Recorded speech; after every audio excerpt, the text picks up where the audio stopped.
Globalization isn't just about trade deals or global brands. It's about the interconnectedness of people, cultures, economies, and technologies across the planet. In sociology, globalization refers to the increasing integration of societies through the flow of information, goods, services, people, and ideas. It reshapes how we live, work, and relate to one another, blurring national boundaries and redefining what it means to be part of a global community. Historically, globalization has roots in ancient trade routes like the Silk Road, but the modern phase accelerated during European colonialism. The Industrial Revolution brought mass production and new transportation networks, linking distant economies. In the late 20th century, advancements in communication technology, especially the Internet, propelled globalization into an entirely new era.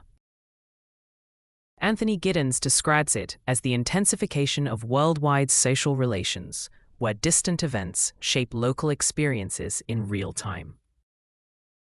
For Arjun Appadurai, globalization is shaped by flows of people, ethnoscapes, technology, technoscapes, media, mediascapes, ideologies, idioscapes, and capital, financescapes. His framework helps explain how global culture isn't just spreading, it's also being transformed and reinterpreted locally.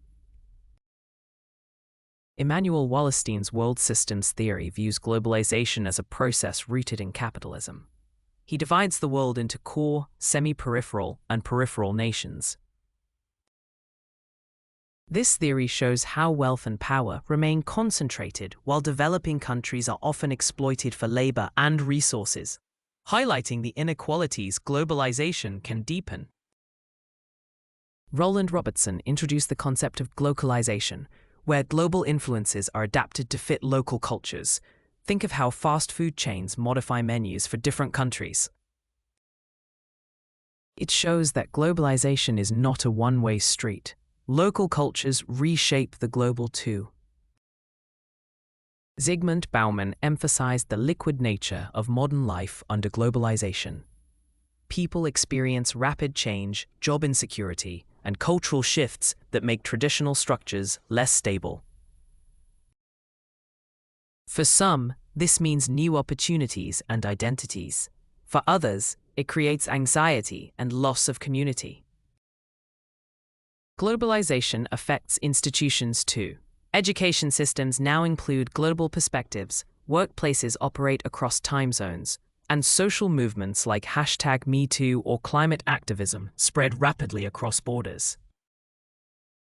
But it also raises concerns: cultural homogenization, digital surveillance, labor exploitation, and environmental degradation.